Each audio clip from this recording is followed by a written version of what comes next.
In this video, guys, I want to talk about protecting yourself underneath the car. Now, a little while ago, I had to change out the axle shaft, the left front axle shaft on our Honda Element. It was making a grinding sound. And you can see in picture one that I've actually already taken off the axle nut. And I did use the Bauer, by the way, which was fantastic. And that thing is in its third year of use for me.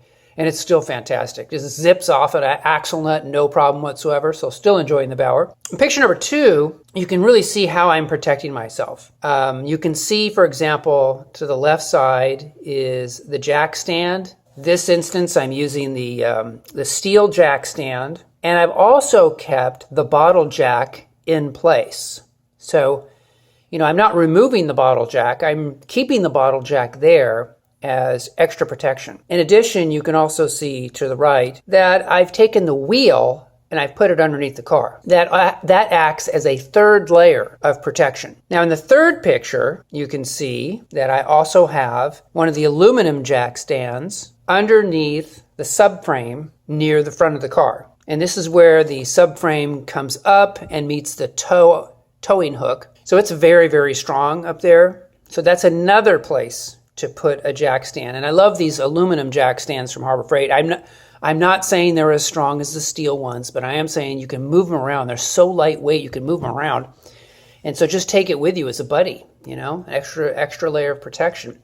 So what I'm talking about, guys, is I'm talking about 4 layers of protection. And that's what I want you guys to shoot for when you're working underneath your car. I want you guys to go under there and have protecting you 4 layers of protection. And here's the reason. It doesn't really do you any good to be making your cars last 25 years, 300,000 miles, saving yourself tons of money over decades, so you can save for retirement, you can buy a business, you can get ahead in life.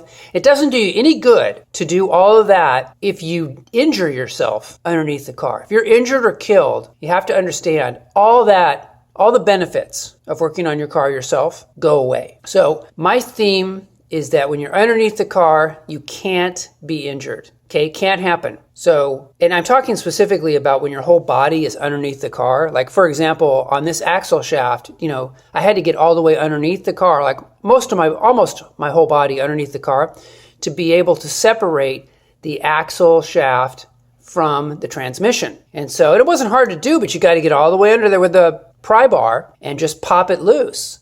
So my whole body's underneath there. So you have to protect yourself in that situation. If you're just doing a tire rotation and you're not underneath the car, I'm fine just using one jack stand. That's totally cool.